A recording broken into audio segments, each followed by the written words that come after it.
Sounds great. And we are live. Hey, Kedma, thank you so much for joining on Dubb's podcast, Connection Loop. We're psyched to be here.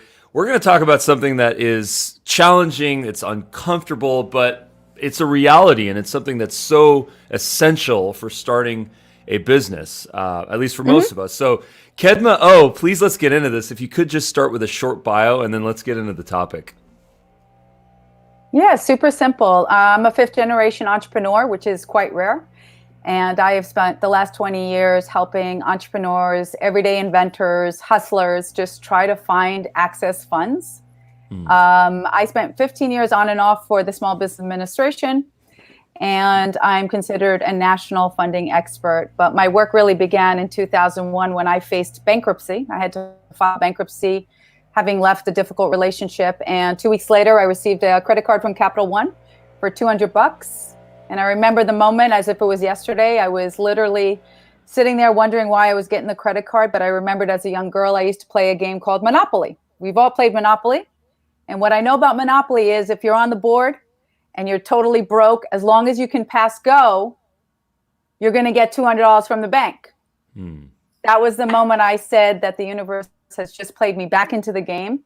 And I spent 15 years obsessively looking at grants and resources and funds for everyday Americans who had a dilemma like me. And I reverse engineered how to find money. And in 2019, McGraw-Hill picked up my book called Target Funding. And here I am today. Amazing. What a story. So what would you say the biggest challenge that people are facing right now? Is it just access to capital, or is it just not having their stuff prepared to get investors excited? Well, I come from the world of realizing that investors are maybe not the right avenue. And I think access is always an issue, but you can't access what you don't know. So I always like to say there's a funding party happening every day of the week. Then people say to me, well, I want to be invited to the party. Well, you can't be invited unless you know there's a party. So you can't get access unless you know where the money is. So really having someone who navigates and shows you where the funds are, and then you applying for the money. Secondary to that would be having a phenomenal idea. But I've seen a lot of funds get, passed to people who don't have great ideas, but they're consistent. Yeah, that's so interesting. I've gone through this process on many levels. I've gone on it from the angel route. I've gone it from the self-funding route. I've gone it from the credit card roulette route, and also from the venture capital route. And I will say this, my experience has been that if you are in a situation where you're desperate for capital, you can pretty much exclude every option, because winning the lottery is not really a viable strategy, And I think that the idea, the execution, the team, the infrastructure, the vision, those are some of the things that I always encourage people to first work on before they try to access capital, because if they don't have those things in line, then it's going to be a very challenging thing. The other thing that I think about is opportunity costs. I'd love to get your take on this. Sure. When you go try to raise funds, when you're pitching investors, when you're making the calls and doing the drives, and you have your spreadsheet and you're going down the list, getting rejected, how do you deal with opportunity cost of not selling, trying to figure out a way to sell a product or service from day one so that you can self-fund? Okay, so let's make a quick distinction for the audience. I live and breathe in the grant world. You do not have to have a full out fledged business plan to get grants.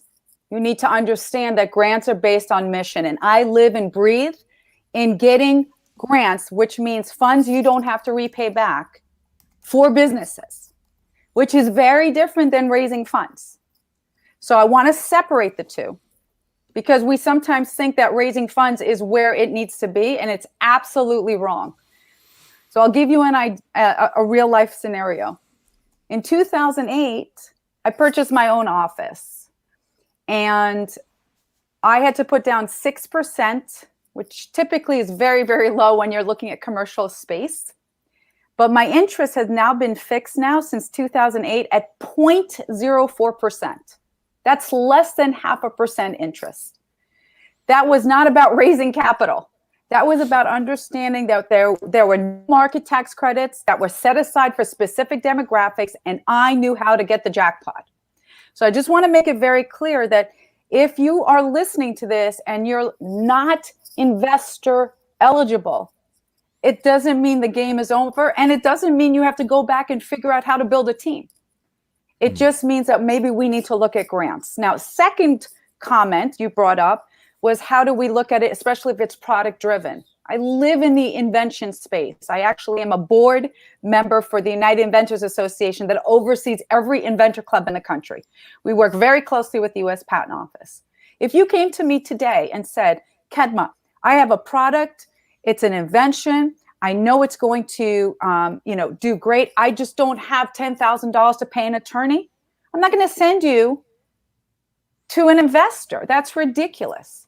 What I'm going to first do is look at what your income base is. And in fact, if you are broke or very, very low income, you would be eligible for a program through the U.S. Patent Office called the Patent Pro Bono Program. I would put you through that program. And that program is the equivalent of getting a $10,000 grant. So everything I do is truly targeted. It is not a one person fits one thing. It's very, very, very targeted. So I just wanted to make that distinction. Understood. Got it. And this is a realm that I think the vast majority of entrepreneurs don't really think about. This is not something when entrepreneurs, at least the ones that I spend my time with, we don't think about what grants are out there, what is available from the government, what type of incentives are there, minus stuff from the present day through SBA and whatnot.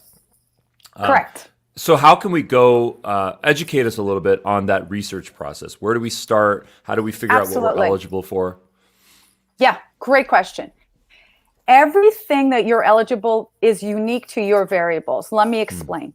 Okay. If I was working with a business owner in New York City, and that business owner said, I am running a technology company that is focused on building communication platforms that are focused on bettering communication for people who are, let's say, on the autism spectrum, okay? And I need funds to scale that up. And this person has to, not only is based in New York, but is an entrepreneur that identifies as a minority, let's say Hispanic. I would be listening and paying attention to all those variables because we work with 20 plus variables to pull out actual targeted funds. So in that example, I would look at funds in the state of New York, in the county they're in the city they're in. I would look at then funds from an industry, technology funds. I would look at grants from the federal government. I would specifically maybe target maybe Department of Commerce through our SBIR program. I would look at funds identified for the Hispanic community. You see, so when you ask me, where do we find it? There are 20 variables. It could be geographic. It could be demographic. It could be industry size. It could be phase. It could be whether you're in the R&D level. Everything is targeted. And if you get a chance to look at my book, we spent 3 years putting that book together because we had identified over 300 resources. So you could literally bypass my consulting, get my book, and literally follow my plan because we built it out as if you didn't want to talk to me and you want to take all my secrets, you could actually do it that way. So the book is built out by variables so you know exactly how to find funds specific to you. And let's talk about your book a little bit. Target funding. I know of your book. Please take us through that. What can we expect to learn if we do read that text? Yeah. If you want motivational hype, if you want to feel inspired, don't get my book. I am inspirational, but my book is very practical. If you want to know where the money is, that's why you want to get my book. It is literally an encyclopedia. I am the actual voice for my book, but I would suggest you actually get the actual book because when people are driving and listening to my voice, there is so much resources that they have to literally stop their car and write it down. And then they end up getting my written book anyway. So what you will expect. Or they get into a car accident. Oh, no, let's hope not. But But what you're gonna really see is chapter by chapter, we've identified funds specifically by variable. So let's say you're an inventor, you're going to go to the innovation section. If you are identified as a woman, you're going to go to the woman funding section. If you identify that you are focused on creative ventures, so every single chapter talks about resources, and we highlight stories of companies that actually received them. Any company or any organization that got into our book was vetted by our team in McGraw-Hill before they ever got it qualified. That's why it took us 3 years. There is no hype here. This is the real deal. So people look at the book and they think, oh my goodness, there's so much information. The first chapter is really about why I do what I do, and we talk about the opportunity. Because while I have a background in finance, the best gift I was given was filing bankruptcy. Because I am a product of my own book. So what you're going to see is, if you go through the book, is you're going to see immediate resources you can tap into. Amazing. Well, thank you so much for that. Target funding available on Amazon and any bookstore near you. That's awesome. By Kedma Ough. Amazing resource there.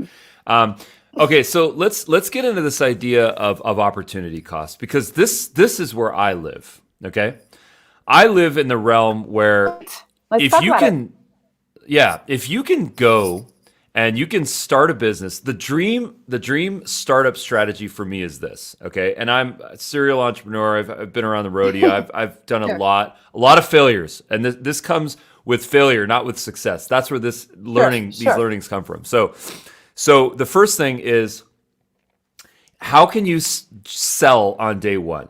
Okay, that's the first thing I think about. Okay, the second thing I think about is, what is the opportunity cost if you go and try to raise funds? Now, I'm going to apply this. I've never thought about grants in the past.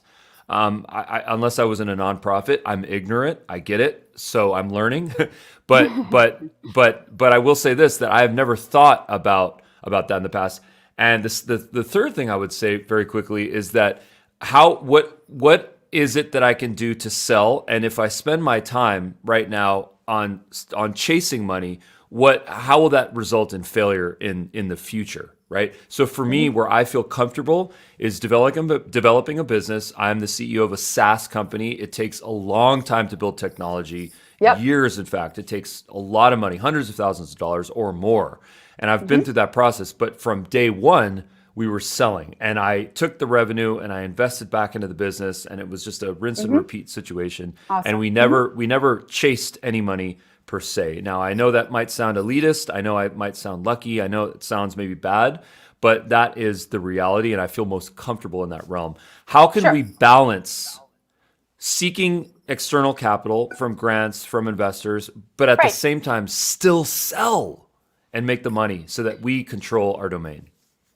So you look, customers are the king and queen. We all know this, right? Because at the end of the day, if you don't have something that the consumers want, it's not going to work.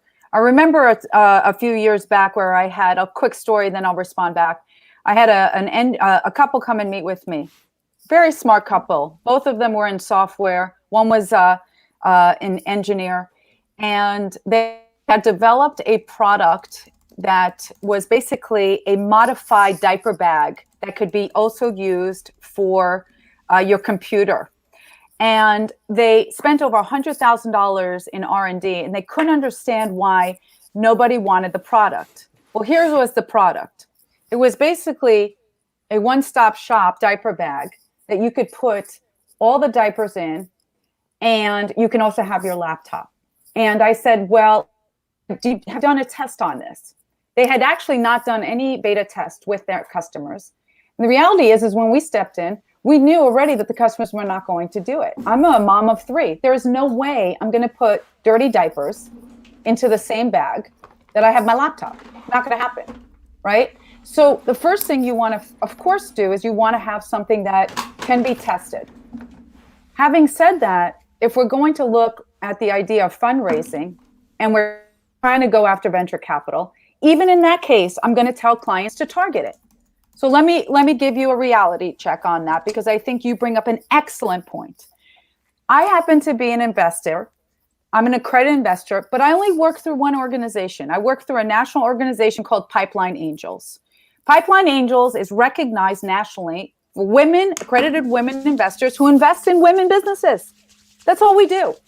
We don't invest in men businesses. In women businesses. So it's very, very targeted, right? And so if we are going to look at raising funds, we still have to be very specific on where we're going to raise and who we're going to go after, because even in venture capital world, it's very, very niched, whether it's tech focused, whether it's demographic focused, whether they're focused on restaurants, whether they're focused on a certain state, it's still very, very niched. So in my case, I'm very niched. Our program only deals with women. It's amazing. Pipeline Angels travels, now they're on, of course, Zoom, but they traditionally travel around the country and they let women pitch, and it's incredible. So that's an example of, I'm happy if people want to raise money, but even in that case, I'm still going to have them target where they're going to get the money so they get a better chance, because I'm not going to invest in something that I don't have I don't have knowledge in. It's not going to happen. Little comedic break here. There's going to be a day once where people are going to say we only invest in men-owned businesses. I know. because men are going to be the minority, because women are going to take over. They're going to be president of the United States. They're going to be CEOs of Fortune 500 companies, and poor little men, little us, male or even maybe some combination of non-binary. We're going to be like, what about us? Kedma, what about us? My husband says it all the time. My husband, he's white, he's Caucasian. He says, what about me?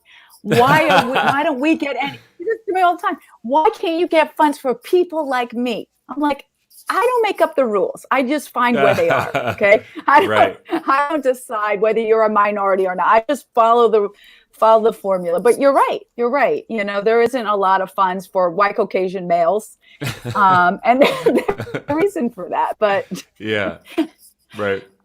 So, when the Black Lives Matter movement happened, I called it. I said it within the first day. I said there's going to be hundreds of millions of dollars set aside for Black Lives Matter entrepreneurs. And I was right.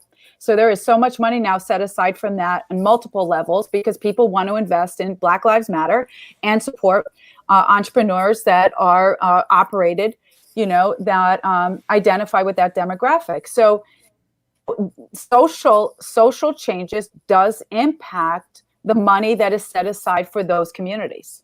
One of the things that really helps me as a businessman to understand the larger ecosystem of business politics is this idea that altruism, nepotism, these things, there's a very murky separation between these two things, right? And when one thinks, well, why would a company want, or why would an individual, maybe a high net worth individual or a company, have a grant for something like this, where they want to invest into minority groups, right? And you might think, well, one might think that, hey, listen, the reason why they're doing that is because it's social good and they want to give back. Right. But if you speak to their accountant, or if you speak to your accountant or a CFO or whatnot, it's going to be very obvious that there are massive financial benefits for people to be altruistic and to actually give back and to make donations. And I think that it liberates entrepreneurs to think about that, because they don't think then that I am just receiving something. I'm actually giving something back to them. I'm giving them a financial vehicle so they can write off an expense on their taxes at the end of the year. And I think that that's liberating. I think that that's very important to note. Please speak to that. Like, what should we know? How can we learn about that? So you're referring to what we call related marketing. Cause-related marketing is hot. You have to be authentic. I've been in cause-related marketing for decades. If you look at anything I do on LinkedIn, I build on karma dollars. People trust me because they know that I'm the real deal. And I'll call people on it all the time if I think there's BS happening. So the idea that organizations that are going to do this altruistic, of course, there's a benefit. When Verizon went ahead and said, we're going to provide a $10,000 grant for businesses going through COVID, it wasn't it wasn't the amount of money that they put in that really mattered. It was the amount of emails that they received from applications that people did. And it was astronomical how many people applied for those opportunities, knowing that there was just a limited amount of money, right? Mm-hmm. So, if I wanted to do that same thing, I could with target funding. I could set aside $10,000 as a grant with my organization and open it up for applications. And I guarantee you, I would probably get 50,000 plus applications for that, right? So yes, I'm doing good, but it is also, let's just be honest, it is an opportunity to leverage your marketing, to build your brand, and to do the right thing. It is profitable to do the right thing. It is profitable to do the right thing. Let's just be honest about it, okay? Entrepreneurs and business owners are very savvy, and they're going to make choices on where to put their dollars if they feel you're doing the wrong thing. So yeah, to put money behind that, cause-related marketing, I'm all for it. Okay, so this is interesting. You bring up something which I think is so profound, and it's this idea of abundance mentality, right? In corporate, right? When you do the right thing, it is profitable. Okay. What does that mean? It means it's multiple levels where that exists. It exists at the internal level, investing into your team, the team resources, fair work-life balance. But then it also exists within the external realm, is giving back into the community, right? Giving back to planet Earth. And you mentioned this idea of it being profitable and the financial good. How can we get out of a mindset of that scarcity mindset where I need to conserve, I need to keep resources close to me and not give to them, because if I do that, then I'm just going to lose my resources? How can we get out of that mindset and say, I'm going to invest into my people, I'm going to invest into the world, and as a result, I'm going to build my brand and people are going to connect to that? Yeah. Boy, you're talking about a big problem here. You're talking about poverty mentality, which is a mind shift. I always say this, my good friends at True Living, at Michael, I say, if people show up and want to get counsel from me and they have a mindset issue, I send them away. I'm like, I don't have time for the mindset issue. I have time to execute and make money. But mindset issue is a big deal because, people are born with this idea of scarcity and lack of. And yet, if you study how marketing truly is, if you go back to the statistics, let's take marketing and recession. If you study all the technical papers, back in when we've had multiple recessions outside of this, companies who actually spent money during the recession made more money than companies who didn't. Yes. And in fact, I'm the vice president of coaching for one of the largest coaching companies for the home service industry. We work with hundreds and hundreds and hundreds of everyday entrepreneurs who are in the home service industry. We basically are the back-end MBA program for essential workers in the home service industry. And I'll tell you right now, for anybody who's coaching with me, when COVID hit and they came to me and said, Coach, do I stop my spending? I said, no, you're going to raise it, raise the fire. Lift it up. And they made so much money. Why? Because their competitors stopped spending and they were the only ones on the platform. They were the only ones that people were listening to, right? People were at home and they raised it and they made a killing. So you have to understand your investment in your VIP customers is your employees. Those are your customers. If you're not taking care of them, you don't deserve to make money. That's the bottom line. And if you look at it again, back to research, every time someone leaves your company, if they're leaving you and you haven't done a lot of value into them, you're losing on average $15,000 per person who leaves you. Who here has enough in their kitty for that to happen, right? So I'm a huge proponent about investing in your VIP customers, which are your employees, and building your culture.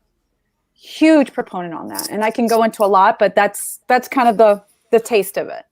I love this conversation so much. I am such a proponent of what you're talking about. And I went through this mindset shift. I literally, it took me a half a decade, and it probably comes in part from being the child of an immigrant father, right? Immigrant parents who, my father didn't have money growing up. He would study on the street and use the street lights. Well, that was the story he told me.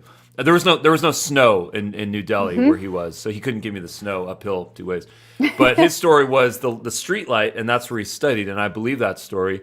And I remember growing up watching him manually water all the plants in our backyard because he didn't want them to die. And I said, why don't you just buy a sprinkler system? And he says, I enjoy this. And I went through that, and out of massive respect for him, I went through that idea of shifting myself, and I still suffer from it sometimes, but shifting from scarcity to abundance. And I will tell you, coming on the other side of it, it feels good. It feels good to invest into people. It feels good to double down in a recession. I don't know if we were in a recession. Probably not, statistically speaking, numerically. Yeah. But it feels good to, when everyone else is kind of retracting, to actually double down. So I love that. I think I am a proponent. Yes. I'm a testimonial for it. It works. I want to shift the convo a little bit to this idea of turning fundraising into marketing. Okay. Mm-hmm. So I am a big proponent, and I know you are massively, because you're a superhero, of taking your life and documenting it and turning it into content. So the beautiful thing about this strategy is that no matter what you do, you win, because at least you get content out there. Yeah. So what I want to present here is this idea of a fundraising campaign, which turns into a marketing campaign. So here's an example that I'm looking at. My favorite band, Radiohead, they have a crowdfunding campaign. They do not need money. They do not need money. They do very well. But there's some organizations here, some nonprofits, that are giving away a guitar, a Fender Stratocaster 1975, badass guitar. So what's amazing about this is that not only are they raising funds, but they're also marketing the nonprofits that are associated with this. And not to mention, Radiohead gets a little bit more play. So how can we turn, let's see, what's the mix here? How can we turn our fundraising needs, go to some of the platforms that are available, and then turn those into a content opportunity and then a branding play all at the same time? Trifecta. You want me to answer that right now? This is like a brainstorming tank conversation. We need Bring time on this. I'm sorry. What is that? I mean, listen. You're like, you want me to answer that tough question? Here's what I would say. I would say that it's very lonely at the top. And if you can create an opportunity where by you leveraging your influence, you help other organizations leverage theirs, they all work together. So I'm going to give you an example, and then I'll suggest something to think about. I study a lot of industries and how industries come together. And if you think about the dairy industry, the dairy farmers are highly competitive. Why? Because they have their farms, their land, they have their cattle, and they're constantly competing for subsidies, and they're constantly competing for opportunities to get it. And so it's very rare where you have that cutthroat that competitors would come together. Except there was a campaign where the dairy farmers came together. Why? Because the dairy farmers knew that there was new competition coming into that space with soy milk, hemp milk, especially from where I am in Oregon, every other right. And what was the campaign they did? Got milk. Got milk. Got milk, right? I didn't even say the campaign. I was about to tell you what were the 2 words that they used in the campaign, and you had it. That's a beautiful, beautiful example of competitors coming together to champion an industry. So if I was doing the campaign, I would do the same thing. I would say, my goal is to open up the conversation around target funding, to open up the conversation for access. And by doing that, we're going to help raise awareness and maybe raise funds for people who may not be the likelihood of that, but we're going to do it in a very strategic manner. We're going to do a campaign around this because I work in the business world, but I come from government and I come from nonprofit. And I'm going to tell you, the problem that we're talking about is not just a business problem. There are policies set aside at the government that prohibit or make it very, very difficult for people to make money. So quick example, and then I'll be quiet. If you have a disability in the US, Okay, there are 54 million people who have a disability, and people don't really care until you become disabled or someone else does, right? So it's like the only minority group in the world that you can get invited at any day of the week, right? You wake up, you get into a car accident, something happens, all of a sudden you just joined our group, right?